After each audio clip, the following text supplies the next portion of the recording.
I'm like, people, why are you afraid of snakes? I just want to plant food forests and I don't care if people will speak about it. I think I would like to empower people to believe that they can have an impact. You see, I can do it. You can do it.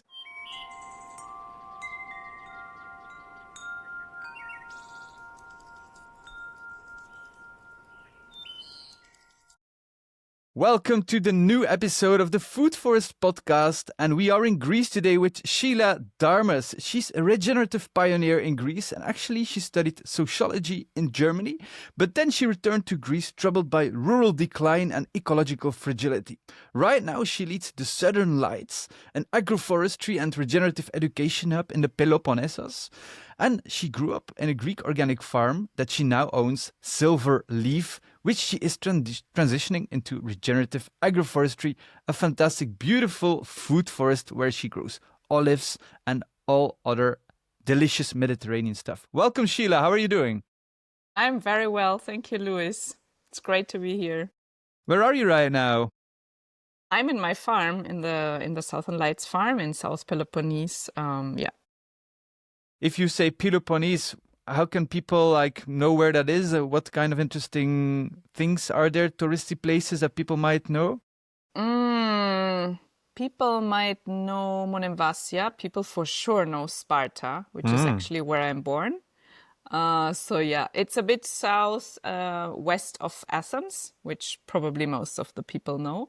But the landscape is really incredibly interesting. Like you drive 10 minutes and you're in a completely different landscape. And this just goes on and on all over the Peloponnese because it's actually extremely hilly. It's one of the most hilly places I've seen. And we have a very long coastline. Yeah, I remember doing a road trip with a rental car through it, and we planned in a road trip that didn't seem so much kilometers until we started driving it, and we were like, oh my God, it's so far because it's so hilly. Yeah, and it has a lot of quite abandoned areas, like there are abandoned villages. Population density is extremely low in our region and in many other regions. But you can grow such a huge range of things because of the big elevation difference. And so I think it's a really good place to be. Yeah. You grew up on your family's organic farm in Greece. What are your earliest memories regarding farming? I wouldn't say regarding farming for me. It was just natural to be in the farm and to... I don't know, I had lots of tree houses, literally every single olive tree I saw. I'm like, that's the perfect tree for a tree house. Yeah, because our olive trees, they are ancient, they're gigantic. Like you can't hug them even. They're like hundreds of years old. And they were pruning them in such a way that they outbranch in about 1.5 to 2 meters. And then they really make like a platform. So you can imagine it's perfect for tree houses. Yeah. I think that's my earliest memory, and just a lot of snakes also, and hedgehogs. Did they ever bite you? Never, ever, ever. You know, I at least crossed 30, 40 times in my life the path with a snake, literally almost stepped on it. But the snake always goes away. So I'm like, people, why are you afraid of snakes? Yeah, be like me. I find them in my kitchen. It's fine. They eat some mouse, hopefully. Yeah, all right. That's interesting. So the olive trees, they're so old. Were they in your family for so many years? Yeah, they were already in my grandfather's name. He also was a shepherd, actually. I don't know if he bought this land or if it was already in my grandfather's name. There I lost track somewhere. Yeah, and then my father and my uncle, they planted orange trees into the land, which were not there before. So, you know, we have very distanced olive trees, about 13 meters. It's like random, because wherever they found a wild olive tree, they were grafting it. So in whatever random position the olive tree was. And then my father planted tree lines of orange trees in between, 4 by 5. And okay, then, it's basically being a shepherd. You're walking around. You probably have a lot of time. You see this wild olive tree and you think, oh my God, let's just graft a variety with fatter olives on it. And before you know it, you have an entire olive grove. Yeah, kind of like in the valley where we are, they actually used to buy land and then graft on it. But all along the way, when they were just going with the animals, they were actually literally just grafting trees on their way, like the wild pear trees. They're a lot grafted because when they were always migrating up and down the mountain, for example, they needed to have nourishment along the way. It makes me think about the hunter-gatherer stories you hear from the Amazon or from like the older times, but seems like a very modern variety of it. Yeah, and it's also incredible the knowledge that these shepherds have. I'm still astounded when my cousin, so the son of my uncle, shares some insight that for him is just, of course, we all know this. I'm like, what? I've never even read that in a book. It's amazing what you can know just by observing over many years the animal behavior in the landscape. Yeah. So much wisdom. Most of the people think that shepherds just know about animals, but so they also like planted food forests along the way. Yes, as well. Yeah. What? It's interesting, but it's not so easy for us that we come maybe from a more academic or formally educated background to really spot this knowledge, because they are also not so, they don't express it in the way that we are used to receiving knowledge. So they might just drop it in a sentence like, yeah, I don't know, animals, they don't eat the trees in the valley because it's more bitter, because the sun doesn't hit it so much. I'm like, wow, I never knew that. That's so smart of nature to keep the trees in the in the valley. So smart. So yeah, and this brings me to the topic of diversity also of people, how to really be inclusive. It's a big challenge. It's easier said than done. But that's another topic. And it's easier said than done. Can you like go in a little bit deeper of that inside of that? And you're not talking just randomly about it. You are a trained sociologist. Yeah. It's like a big field laboratory for me here in rural Greece. No, but seriously, like when, for example, we plan any kind of workshops, let's say we plan a multi-stakeholder workshop in our bioregion, and you want farmers or shepherds to participate, first of all, they won't really sit down, speak so much about things or write them down or write them on post-its. It's just not what they do. And they might also just not be open to sharing things because of the whole setting that feels so unnatural to them. But if you catch them in the cafe or on the street where they are with their animals, and you just stop and you just randomly speak with them, they might tell you so many insights. But then you're like, how am I going to write this method in a funding application? And you're like, So yeah, we still have a lot to learn. That's so incredible, and that was what brings us to science. That you always say, well, scientist, it comes from Latin scire, cutting in different parts and putting it in the laboratory. But the laboratory already will dictate what kind of results are possible. So if you have this human laboratory and you bring a shepherd inside this modern like conference hotel room or whatever, they're like, okay, now put it on post-its and on the wall. It's not gonna work. So yeah, and usually these people, they will tell you, I don't have time to travel to Athens, to the capital, to participate in some kind of, what is this? And what will I get out of it? And usually you also can't pay them, because usually the funding programs, they don't even allow for it. So you have a lot of practical obstacles to solve there. Yeah. We now we're working with a group called the Soil Pioneers in Belgium, and there we managed to get funding to pay the farmers to come and participate, which is like amazing. I'm so happy we're doing that. Nice. Because it's most of the time it never happens, but we're actually giving them a very decent amount of money to that they probably don't earn in a day with their farm. So it's I'm super happy and glad to be able to pay this respect. I hope more people will follow your example. Yeah. Well, it's not. It's yeah. Because of me, it's because of the government. Yeah, that's following this vision. So they're not always doing it, but now for this particular thing, yeah, we have to lobby for that, and I think I'm talking a lot about that to government people, and now I see it happening more and more. So yeah, we have to lobby for it. Yes. So you studied sociology in Germany. Why Germany?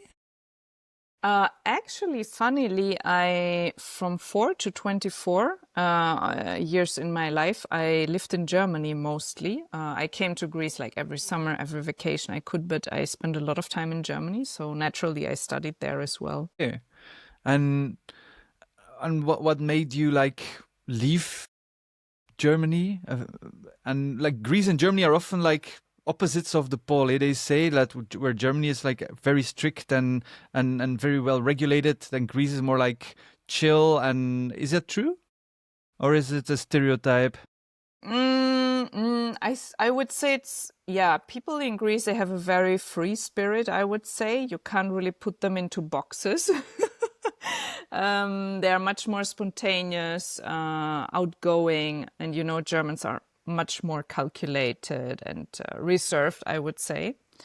But what made me leave? Actually, it was not so much a decision. Actually, my plan was to continue studying something. But then the farm and the family duty called. And actually, my father was sick. So I actually came to Greece within 2 hours prior notice. So it was quite a sudden decision, if you can say so. Yeah. But then I was super glad about it. The one day I was super worried about my exams and my CV, which never really bothered me anyway. But I'm like, I should be worried about this stuff. Everybody around me is worried. And then the next day I'm in Greece and I have to irrigate our land because nobody else could do it. And I'm all wet and I'm in the sun and I'm like, wow, actually, that's such a nice feeling, I have to say. So yeah, I still celebrate the day until today. Wow. But yeah, how crazy. So you literally had this duty calling you, okay, father is sick, have to go and save the farm, basically. Yeah. That would be the name of the book. Father. Yeah, that would be the title of the book, Save the Farm and Help My Father. Something like this. And the food business, yeah. Yeah. That was a challenge. That was a funny adventure to suddenly become an entrepreneur. Although all my life I just wanted to have a salary. All my life I said I will never be an entrepreneur. I don't want this money worry. It's not for me. So yeah, it was quite a big shift. And I always get asked, what made you go back? And I'm like, well. Didn't really have a choice. It was the universe. Exactly. Yeah, and I'm so grateful for it. Yeah. Oh, I'm so happy that you're grateful for it, because you could have resented it as well. So it's very nice. So you came back to the farm, and then you had to learn a lot of stuff. Oh yes. What were like the most important things that you had to learn on the spot, like make sure the farm or the food business wouldn't go bust? Yeah, so to be honest about farming, I didn't have to learn anything. It was just natural. What you do on a farm, you take care of the trees, you make sure they have water in the summer. Yeah, the food business was a big headache. And I think especially because I bought so many books to understand economics and liquidity and invoicing and all this stuff, but nothing seemed to make sense.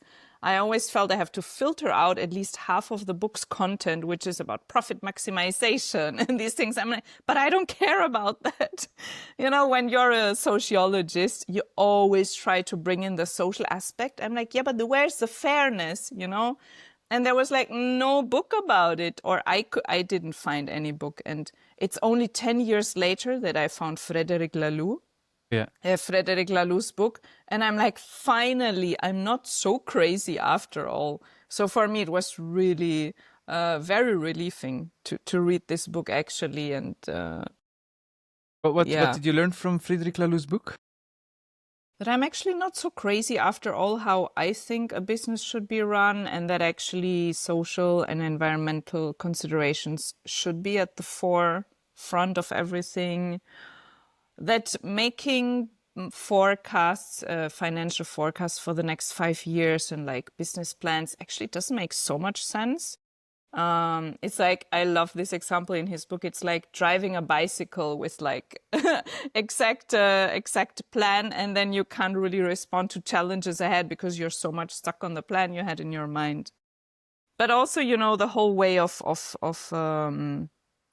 being a team and like managing the company and responsibilities and like this whole pressure and focus on the boss or the leader. I totally resonated with that, because when I started, I'm like, why the hell am I in this situation?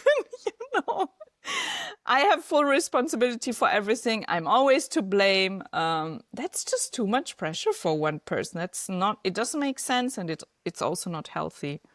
Yeah, and you need to be able to blame other people too. No, but I was always encouraging people to take more responsibility. Yeah, of course. Yeah, also Greek culture has this, no, you're the boss, we totally respect you. Yeah? I'm like, no, I don't want this. Be your own boss. Yeah, it's a long journey. But if you are alone with these thoughts in your head, it's very difficult. Doubt is a really difficult thing to live with. So just knowing that there are other people like me out there, it just made the whole difference for me.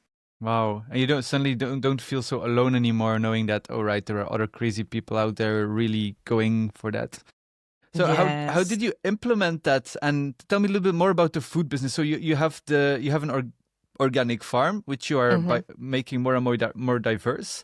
The food business itself, what does it look like? What ingredients do you take? How do you transform it? How do you sell it? Where do you sell it? So the key aspect of the food business is that it was actually created to support farmers in transition to organic from the region, like small-scale organic producers. And we're still working with the same producers together, which is funny because they know me since I'm a little child. Yeah, it's really good. And then we just take the raw ingredients like olives and we sort them by quality, by size, and then we package them in jars or in bigger packaging, and then we ship them to customers like in Germany or France, that share our values actually. Like this is one of our key criteria, that we want to work with people together that we agree on the same values in a way. Yeah. And what kind of customers can you tell me about some examples of customers? Yeah, like we have one since, I don't know, like 2 decades, I think, 20, 30 years. He's selling on a farmer's market, on actually 4 farmers markets in Germany in the region of Salzburg. And he's selling our products there and sharing also the story of our family. And he's also visiting us about every year and visiting with us the farmers. Oh, So nice. the people who come to his market, this is why they trust him, because they know that he's actually going there and he knows what he's selling. So It's this aspect of trust. Then we have another one, for example, in Paris, Miam, which is a rather new one. But we really like the philosophy of buying directly from producers and also of the company, of employees being closer to the food production. They spend actually quite a lot of time in the farm, so I really love the concept. Yeah, definitely. And what's the name of does your brand have a name? Silverleaf. That's the name of, and so can people like find it or buy it online? No, actually not. We don't do online at the moment. I think we just don't have the team capacity. But some of our customers, they sell it online. Some of our distributors. Yeah. Like in Germany, we have one that's called Bioregional. And I think he's selling online as well. All right. Okay, so That's interesting that you don't have to worry about shipping stuff and you have distributors taking care of that. Yes, and we actually really like this bridge that the distributors are building. I mean, I understand the idea of not having intermediaries, but I have to say I'm really glad about our amazing intermediaries, because even culturally, sometimes this bridge is necessary between German consumers and Greek producers. It's good sometimes to have a trustful person in between that can really help to create understanding between both sides. So I really like the concept of these kind of transparent, trustful intermediaries that actually build bridges of connection. I really like that you're saying that, Sheila, because uh, I know the movement and I also like the movement of like, yeah, from fork to table, from farm to forks, from farm to table, like having the closest possible chains to go to get there, which is of course good. But on the other hand, it's also a very beautiful profession to be a salesman of good products, and Yes, there's nothing wrong with that if it's done right. And like how you're exactly. describing it, if all the chains would be like that, then it would be fantastic. Yeah, and actually, most of the farmers, they don't want to do sales. Like we created some opportunities for our farmers in transition to directly sell, but they were like super shy, not so I realized it's not for everybody. Everybody has his role. Yeah. Yeah, and I also in Greece, I think we would need to change a lot the cultivations we have if we were to sell directly, because we just have so many olive trees in Greece.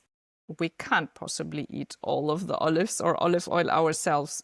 So there would have to happen a big transition as well. And also what I realized in the crisis in 2015 that we had in Greece is that actually it gave us a lot of resilience as a business to have connection with other countries.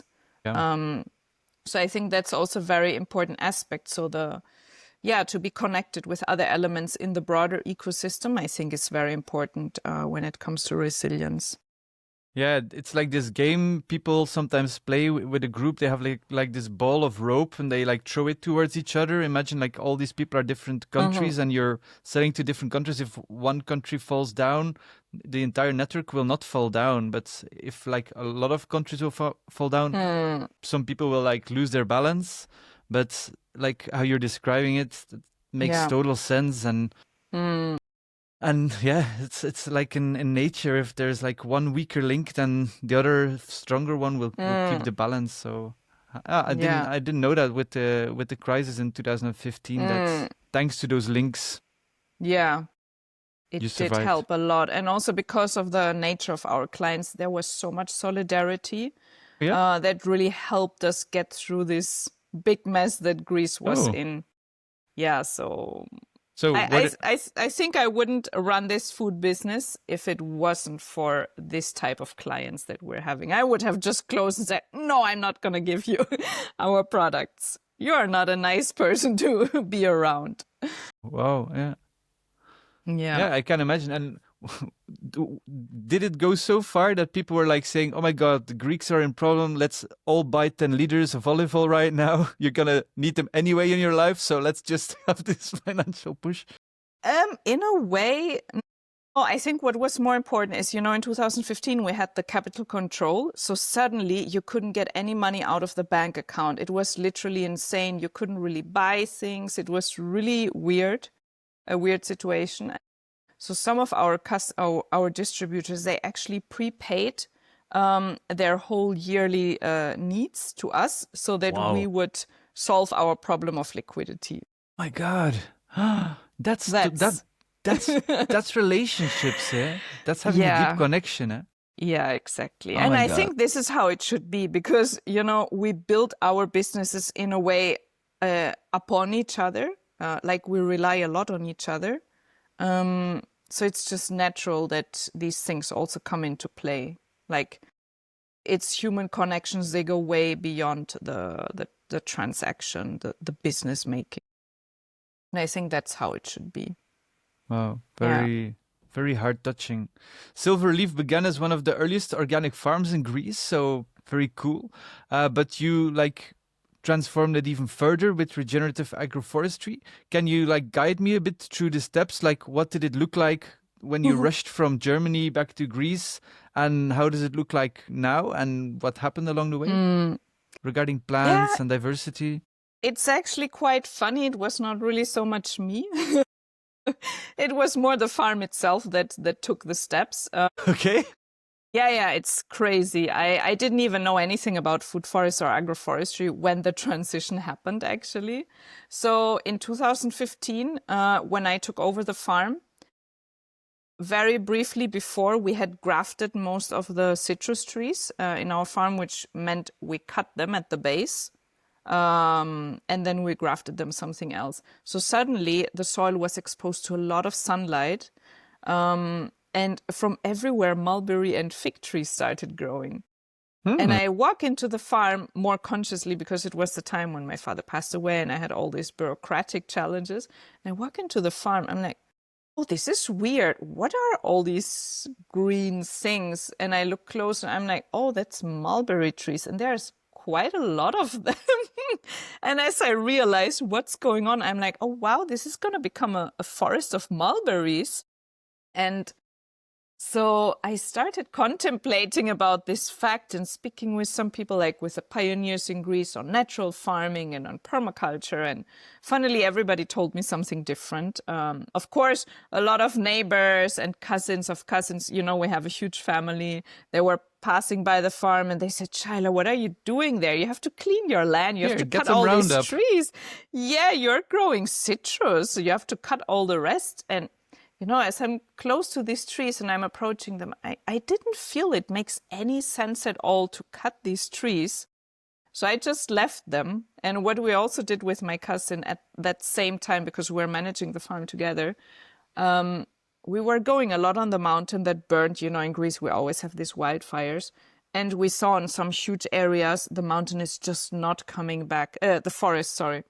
And we were like wondering, what can we do? Maybe we can plant, but then the shepherds are going to come and then they're going to put again fire. Like not the shepherds, but in general people. Thorny stuff. Yeah. And yeah, that's a good idea. But then at the same time, while we were thinking so much about how to bring the forest back on the mountain, it was growing in our farm and everybody said we have to get rid of it. And I'm like, wait, that doesn't make sense. We humans insist the forest should be on the mountain, but the forest chooses to be in my farm. But we humans say it shouldn't be in our farm. So then, you know, I started inquiring, what is actually a forest and why some trees don't grow in the forest, but they grow in a monoculture. I'm like, oh, no, wait, that's not the trees. That's the humans thinking it's a better idea to grow them in a monoculture. I'm like, no, we're going to do it differently. And, you know, at the same time, we were worried with my cousin about the food that we can buy in the supermarkets. And is it really organic? And we're like, why not just plant every possible thing in our farm? Then at least we know it's going to be clean. So it became a very crazy, super diverse food forest. Luckily, we always planted on the lines, but very crazy. So in between every citrus tree, which is 4 meter distance, we planted another fruit tree in between. And then we left all the mulberry and fig trees, which they are high layers, so they match perfectly with our medium layer citrus. And we realized it's our perfect support species, especially because mulberry you can prune so heavily, it doesn't mind. It grows so fast, so it's a perfect producer for biomass. Yeah, and you eat the leaves as well for humans or for animals? Yeah, for animals, humans, yeah, sometimes we pick the leaves and we make like dolmadakia, which is a Greek dish out of it. And amazing. Yeah, I'm now discovering more and more leaves that you can eat. Even of the figs, you can eat the leaves. Yeah, I've never tried it yet, but yeah, I want to learn more and more of these wild edible things that grow on our farm. And now actually very recently, we even introduced animals into our farm. So now we have turkeys and ducks and geese and chicken and some other weird chicken that I don't know the English name. They look like a clown, their face. And we have 9 sheep on our farm and we're like rotating them. Okay. Yeah, so the farm changed quite a lot, I would say. And what was the effect on the health of the citrus trees and on the production of the citrus trees? So actually, it's quite hard to say on the production because, when we grafted them, they basically started from zero, so from 0 years old. But the production is really good. And we also participated in a study done by EARA, which actually showed that our numbers are very good compared to average in our region, Nice. with, of course, zero synthetic input whatsoever. The health is incredible. Actually, we had a biodiversity researcher in our farm last year, Solène Patalano, and she monitored the insect biodiversity on our farm. And we saw that we have incredibly many insects. We also do have all the pests in our farm, but they choose to go on the support species or on the grasses, which is so interesting because she didn't only monitor what insects we have, but also how they interact with the plants and on what plants they actually are. And yeah, I'm sure she will publish a study or an article or something about it soon. That's just amazing to really prove that there's nothing wrong with pests as long as they're kept in balance. Yes.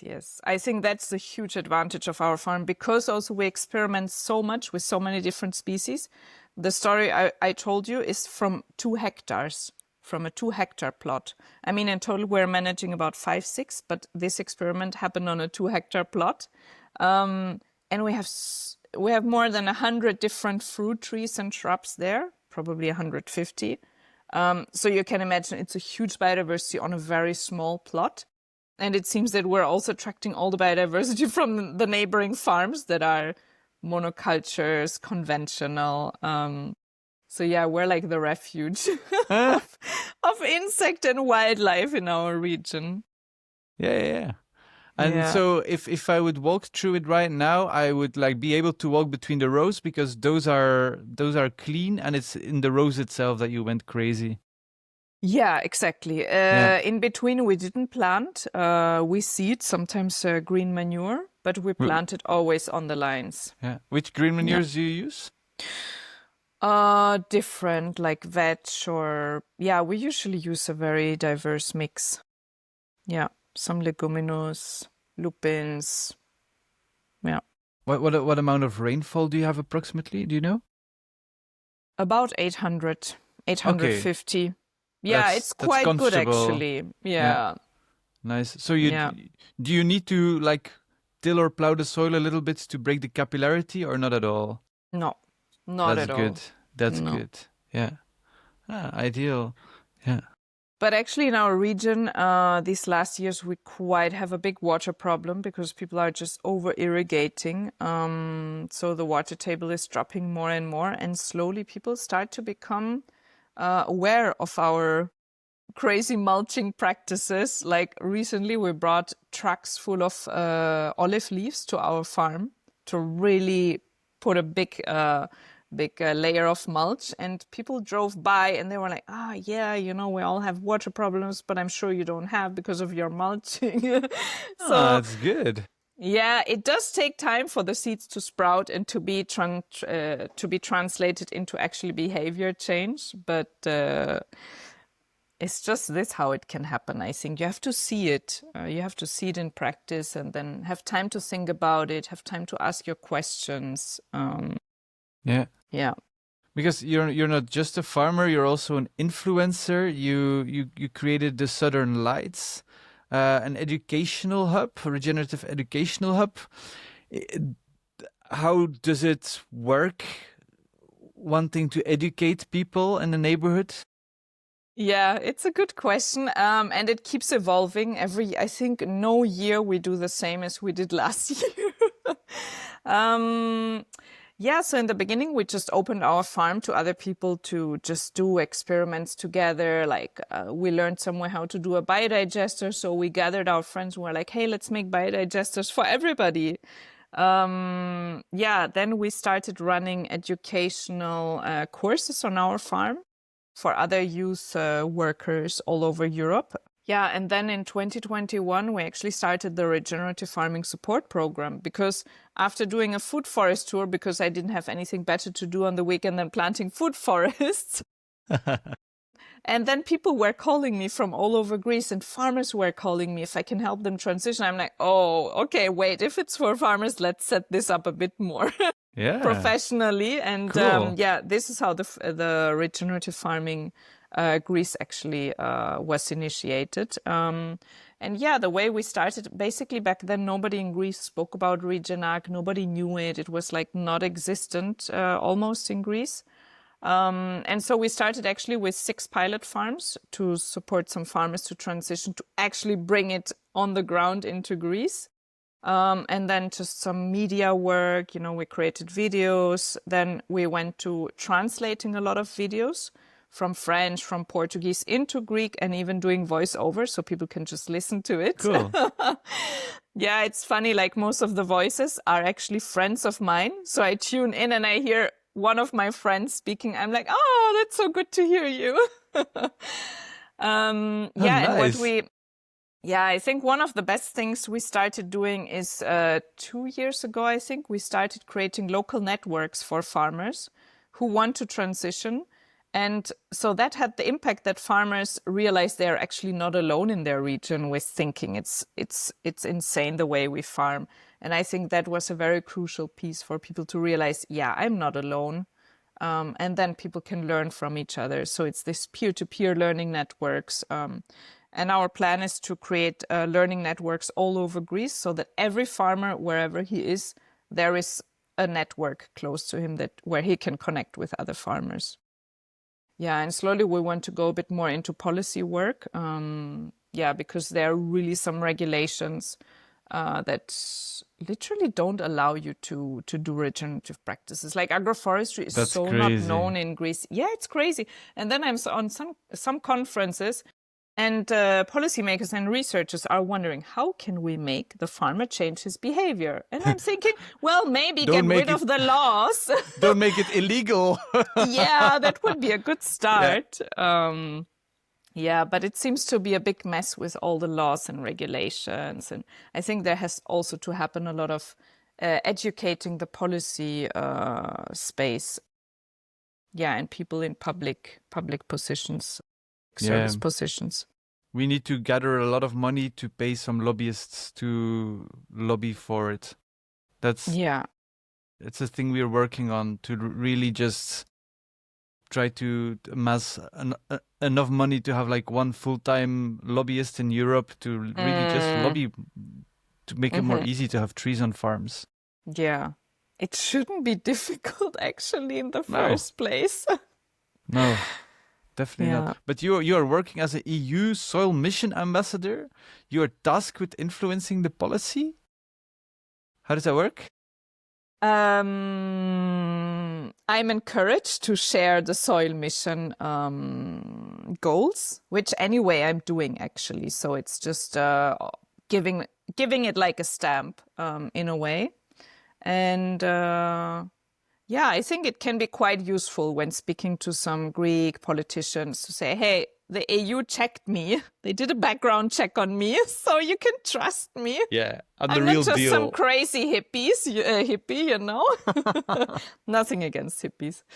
It does help with getting some recognition from some stakeholder groups, I would say. Yeah, no, definitely. If you look at your crazy 150 different fruit varieties, are there any of those that you say, well, they really do well and they also have a very good economical value that they add to the farm, besides the biodiversity, of course?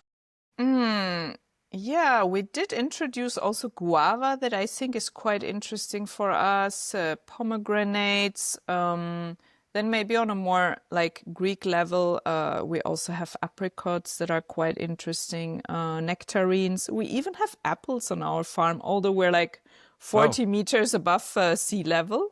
That's not too warm for the apples? I would think so, but it looks like it's not. The apples don't agree. They don't think it's too warm for them. Yeah, and we have pecan, but your question, it really depends on the market you're working with. Where are you selling those? So we sell actually in our region.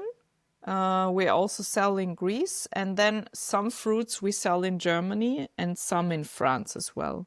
All right. But there it's really the challenge of the transport. So the logistics, like if you have less than a pallet, it's very hard to sell abroad. Yeah. Yeah. Which ones do you sell abroad at this point? Oranges, lemons, and limes. Yeah. Yeah, All right. that we have more quantity. Yeah. I heard from another lady who is also kind of inherited the citrus farm. And she also worked with adding an extra story above the citrus, and I see it happening more and more across the world, where farmers really are seeing that they actually perform better when they have a little bit of shade. Have you noticed the same? Yeah, we did. Yeah. So that And also in summer, it helps so much to have this protective layer to reduce evapotranspiration and not having so much exposure to the sunlight. Yeah, our trees look really happy. have a lower water bill. Mm. Yeah. Yeah. You're also setting up a bioregional weaving lab. Yes. I have the feeling that it's a real hot topic, and you see popping up everywhere, bioregional this, bioregional that. Can you quickly explain what it means and what it can become? Yeah, it's basically you realize that within a bioregion, what one stakeholder group does affect the other stakeholder group very directly. Like, for example, if we have a forest up on the mountain, it does impact if we have water in the valley. So it would just make sense that we speak to each other, the farmers or the villagers in the valley with the people in the mountain. Like, we need to tackle this together because we're in an ecosystem where everything is so interdependent. So it's a lot about, I think it's a lot about also changing the narrative that we can do change, that our bioregion is worth it. Because, a lot of the media attention goes to very specific hotspots in the world. And then all the other places are like, oh, I'm stuck here in this rural area where nothing is happening, which is so not true. We discovered in our region after many, many years that there was a very nice music festival just 1 hour away. I'm like, how is this possible that we didn't know about it? It's just if you think nothing is happening, then even if something is happening, you don't see it.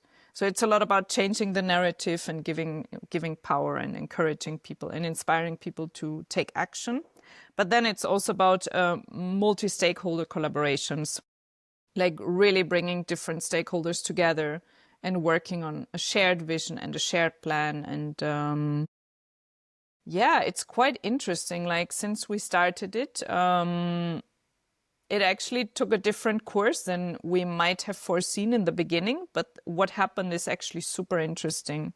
So while in the beginning we might be thinking that we would do more very much coordinated action across the bioregion, what happened is that the villages, they gained confidence and started again working on their village and giving value to their village, although before they had kind of forgotten about it, abandoned it. It's actually very smart because you need to strengthen the individual elements to be even able to do coordinated action. It's like a train with a lot of carriages, and every carriage need to be able to have 4 wheels at least and be able to drive before you can move forward. Yeah. And it's a lot about mindset from what I'm hearing, that people are activated and say, oh my God, they're setting up this bioregional weaving lab and we're doing nothing in our village. Let's do something. Is that correct? We have so much potential here and we don't realize it? Yeah, I think so. So what actually happened is that we run a training on systems thinking in our farm, and we invited a lot of people to join it. And then people understood in a way what they can do and that it's in their hands. Although before the narrative was, we can't do anything, the government is always doing stuff against us. But then they actually did realize what are the things that they can do. So they started working on them. So I think it's a lot about building capacities, because truth is, in rural Europe, there is a brain drain. So we lose a lot of skill sets and capacities. So I also think we need to bring some of them back. This is my core plan for the next year ahead, I think, to build capacities in my rural area. and then empower the actors and support coordinated action.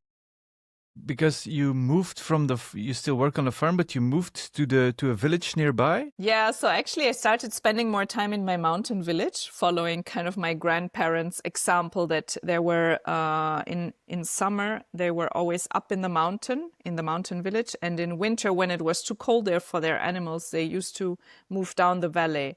And this summer, it was just so hot in the valley. I'm like, oh no, I'm also gonna go to my mountain village. And yeah, it's actually incredible there how easy you can actually do things, because everything is just so much more direct. Because you meet the people, they see you, they know you, they trust you. You don't need to send endless many credentials or CV or I don't know what. They know you, since generations. So Yeah. they know what to expect from you, and they know if you will keep your word or not. So everything is just so much easier in your bioregion, actually. And since we started this program, I'm meeting so many people at the hairdresser, how you call this, in the bakery, and we speak about our bioregional challenges. I'm like, that's so much better than sitting in a Zoom and speaking about these things, all day long and trying to do change with people from the other side of the world. It's just so much better also for our life quality. Since I started this project, my life quality has increased a lot. Yeah, I can imagine. And it's also much more concrete. I sometimes have the feeling that if you're like doing these Zoom calls with people from the other part of the world, it's a lot cerebral. For some reason, a lot of times like having internet calls is more cerebral, more rational than doing things with your heart. But if you're in the hairdresser, you can like give a hug to each other, for example, or drink a coffee together. It's also the nonverbal communication, just feeling each other. It's a big difference. Yeah. And you've been trying out some things in your village, right? Some cool stuff. Tell me about it. It's actually very funny because I didn't want to propose right away things, because you first need to spend some time there to actually realize the needs. But I realized I was always stuck in conversations that were just about the problems. And I said, look, guys, if you want that we sit together and have coffee, I have a rule. 35% of our time we can analyze problems, but then the rest we need to go to solutions. My God, and love they it. actually accepted it, and I'm like, okay, that was fun. Oh my God, I love that rule. Yeah, that's so. Otherwise, it's just like complaining every week about the same thing. Yeah, it goes nowhere. I don't know if it's the same in other rural areas, but in my rural area, it's always about complaining. I'm like, yeah, okay, we know this stuff, but let's see what we can do together. We're just wasting so much time. And, I just dropped the idea, wouldn't it be nice to have a lot of fruit trees in public land so that people could just pick stuff? And so this other guy that was sitting with, he said, that's actually a good idea. And I didn't even expect that he would think about it. I thought he would just say, yeah, that would be nice for sure. But, the government, la, la, la, And he's like, that's actually a good idea. And then he went away, and 1 hour he comes back. 1 hour later, he comes back and he's like, so, Sheila, I spoke with the president of the village, and he said we can plant the fruit trees here and there. And I even know a guy that if he knows it's about fruit trees, he will just pay them all. I'm like, my God, that's amazing. I didn't even need to make a budget or write an application or nothing of all this. It's just so simple. That's the power. Yeah, and now I'm thinking actually to set up a park in one of our family's land. I hope the rest of the family will agree, where we're gonna have different like Jean Pain compost. Do you know this compost? Yeah, the brushes of the trees water. to make. Yeah. To create biomethane. No, actually, to just heat water, you run a water pipe through it. Yeah. And I was in a shop where you buy pipes and stuff for your bathroom, and we told him we want to make the system because we already did it in our farm. He said, "No way, that's gonna work. If this works, it would be a game changer." I'm like, "But it does work. People do it." And he couldn't believe it, And then he came to check it out, and then he told other people. I'm like, That's the easiest way to initiate change. Just do it in a place where lots of people can see it Yeah, and yeah, involve yeah. as many people as possible, like business of this and business of that, and Yeah, before you know it, they're all knocking your door and saying, "Oh, Sheila, how the hell did you do this?" Yeah, yeah, let's build a bio Jean compost together. yeah, yeah. But it's incredible. I remember the first time I read about Jampin, and so he didn't only do that, but he also like afterwards he made a biomethane digester as well, Ooh. and he made sure that his deux chevaux car, like the very old cars, was he was driving actually on the methane he made himself. Wow, I Yeah, didn't know that. I didn't yeah, actually look so much into the technique. We just did it in one workshop yeah, that yeah, we yeah. had. But yeah, Wow. that's yeah, then the next step, and I'm not sure is it the same in Greece. So Champagne had the problem that a lot of the forests were like getting on fire, having wildfires, and he had to like clean the understory. Is it the Mm. same process in Greece? You have to clean the understory. Yeah, but we don't have, we're way too few people in Greece to take care of so much land of such huge Yeah, of course. areas. And actually, our key problem is the electricity poles of the yeah that provides us with electricity. They usually catch fire. Hmm. Yeah, So yeah, and we have too few shepherds also. yeah, yeah. Well, yeah, but it could become a part of the solution. Let's say if you have these biodigesters like what Champagne has, and you create a business model of it, okay, like all the underbrush and even like you could just do rows every so many meters, so you have like this fire bridge where the fire will Mm, stop.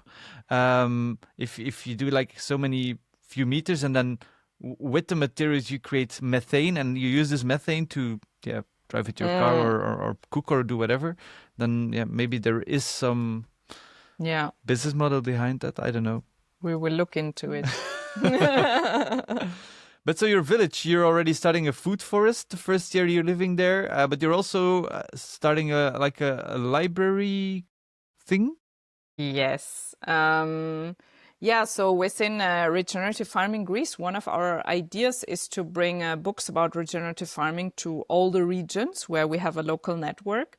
And yeah, I actually decided to pilot it in my village because I just asked someone there, can I put my bookshelf here? And so he was like, yeah, sure, whatever books you want. And so, yeah, we will start it in my village and I will see how it's going to function, how it will work. Yeah, but it's really nice you have this little experimenting ground to do it, and Yes. it's just so inspiring. I'm sure that whoever who's listening to this podcast right now and say, okay, but oh my God, Sheila, she's doing it like in a super rural village. If she can do it, why can't I do it? And that's the spark we have to give to the other people. Yes. Yeah. Yeah.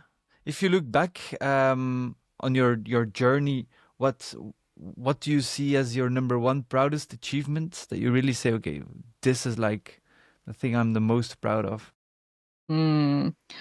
I think it's a more general thing. I think it's to dare to be seen. In the beginning, I'm like, oh no, I don't want too much spotlight. I And don't be want guest people on a to see podcast. me. Yeah, yeah, all these things. And then I'm like, no, but I just want to plant food forests, and I don't care if people will speak about it. I'm getting over this fear, of Okay. I don't know how this fear is called, but I'm a quite shy The person fear of actually. public speaking, the, As kind well, of. yes. Yes. So I think that's what I'm most proud of. And usually before I start any kind of bigger project in the night, I'm like, oh no, why did I get into this? And will I make it? And everything seems so difficult. And I'm like, why did I entangle myself in this huge challenge? But then the next day, everything seems super easy. Nice. It's just sometimes these leaps that you have to do where you actually get over some of your fears or over some of your biggest worries. I think that's what I'm most proud of, that I just keep continuing to follow challenges, I guess, and not being intimidated by my own, I don't know, fears or whatever. I think that's what I'm most Beautiful. proud of. Yeah, and you should be proud of it because Yeah, it's like embracing your fear and do it anyway. That's the only way to control your fear. And you're doing a great job. I think the first time I met you was at the permaculture conference where you were speaking, and yeah, you're a very good speaker. So you Thank managed that you. well. Yeah. Thank you. What has been the hardest thing to swallow, like the last during your journey, like your biggest failure or disappointment, or your biggest lesson you learned? I think the most challenging part is the voices of people that think you didn't do it right. I sometimes take it too much to heart. And then way long after I realized, yeah, but that's the only way I could do it. I did my best. Yeah, maybe it was not perfect and I'm really sorry for it. But that's the best I could do. So I think that was a big part of what I had to get over, to not take it too much to heart, the criticism of some people that I maybe value their opinion a lot. Yeah, and in very practical terms, one of the most challenging things I still don't really get over is when my neighbors are spraying chemicals. Oh no. I just feel it's an attack on my own life in a way, and I really get angry actually. I'm like literally boiling. I'm like, why are you doing this to me? But again, then I need to follow the four agreements, which one of them is don't take anything personal. And then I realize, of course, it's nothing personal. They might not even be knowing that I'm here. So, Yeah. What are those, the four agreements? oh, it's like my favorite book. It's from Don Miguel Ruiz, The Four Agreements. And so the first is don't take anything personal. Big challenge already. Another one is don't make any assumptions. A very, very big challenge as well. Always do your best and let your word be impeccable. Let your word be impeccable. Yes, but this means also what you think and what you say. So if you say everything is hopeless, we're doomed, this is the reality you're going to live and you're going to reproduce as well. Or if you say, oh, I'm so bad at this, oh, I really suck at this, or negative self-talk. It's about whatever you say becomes reality. Exactly, yes. But that's that so book good. is really strong and it's a continuous exercise, I would say. But, you know, we read it actually as a whole team and also here in our community that we live here on the farm. And it really helps if you do this together with your group of people because then you can co-support each other, you know, in really exercising this. And now actually my patience with people whose word is not impeccable is very short, very low. I'm like, why would you say these things? It doesn't help anything. No, it's the same. Yeah. Oh, I really love it. Yeah, I'm also trying to do definitely the number one and the four. Like the number four is the hardest part because you're constantly telling stories in your mind, but the stories in your mind become reality. So it's good that you bring this up, Sheila. Thank you. Yes. Thank you for that. And it's a muscle to be trained. You have to start small and like it's funny. I talked about this to a young guy that I'm mentoring, and like today he sent a WhatsApp message to me and said, "Oh my God, Louis! Like after that conversation we had, I'm like." The next day I was like hearing it all the time. I was so conscious about what I'm doing and it's just crazy. But now I'm like getting better at it just by little. So yes, people can do it, but it takes time. Yeah, and you can also ask yourself the question, the things I tell myself, are they actually supporting me or are they doing the opposite to myself? Yeah, it's a lot of personal development that I think we all should be doing to become better humans. 100%. And one thing that became really clear to me is that regenerative farming is as much about regenerating yourself as about regenerating the soil because we need both. Yes, totally. And I think there also we need to be careful to not get into projects or endeavors that are actually degenerative to ourselves. And then we say, yeah, but it's for the good cause. No, if it's not good for yourself, it's perpetuating a system that we want to get rid of. Yeah. What do you do in times, Sheila, when the sky is really becoming dark in your life and you like don't feel well and have the feeling that the whole world is against what you're doing? What is your first reflection? Mm, Your first reaction, I mean? I actually don't really have this so much, but there's a very wise ancient Greek saying which says the people who can use their reasoning, their logic, their sense, it will release them from suffering. And the people who can't use it, time will heal them from suffering. And so always when I'm not well, I'm like, okay, let's use our reasoning and analyze this. And Okay. then very often I come to the conclusion that I violated one of the 4 agreements. I'm like, there we All have it again. right. Good. Yeah, good way to get back to the initial programming you want to achieve. Oh, that's nice. Yes, but All then right. also it also helps me a lot to reroute in my region and become aware of all the people I have around me that I know they love me and they support me, and sometimes we forget about them because maybe they're not our project partners or whatever. But it really helps me, this grounding in the region. And I have to say, people were super welcoming and warm-hearted towards me from the moment I came back to Oh, still now. So I'm very grateful to be here. that's just very heartwarming. If I would give you a magic wand and you could like do anything with it in the entire planet or for your life or your village or the universe, how would you use it? I think I would like to empower people to believe that they can have an impact. Yeah, All and right. not think too small of themselves.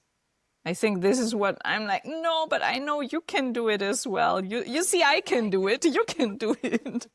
I think that I would like to do that. Yeah. Yeah, and that's my favorite answer. It's the same answer I mostly have. Oh, Yeah, really? no, really. Interesting. I'm 100%.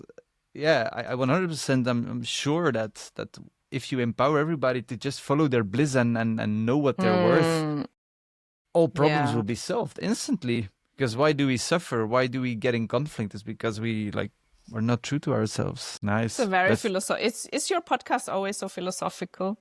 Well, we try to have a little bit of it inside of it because, like I said, I'm 100% sure that regeneration should be like something personal and the soil, and it goes hand in hand. So I think it's important. We could go and just talk very rational about, okay, how far are your trees apart and how much CO2 are they storing per year? But yeah, that's also interesting. But Yeah. yeah. Well, I'm super happy that you were part of the Food Forest podcast, Sheila. And before we leave, I want to tell our audience that they can go to foodforestpodcast.com, check the show notes where we're going to put the links to Sheila Darmos, her fantastic work, all the different kind of projects she's doing. You can also see the other episodes and, of course, learn more about the design work and the courses we are doing. But before we go, we would love to hear from you, Sheila, if you have any last wise words to tell to our audience. You already said so many wise words, but maybe you have more. I don't know. Maybe found the power within you and within your community. All right. Let's do that. Yeah. Well, thank you so much. And see you soon. Thank you, Louis. It was great to being here. Bye bye. See you on the Bye. next episode next week.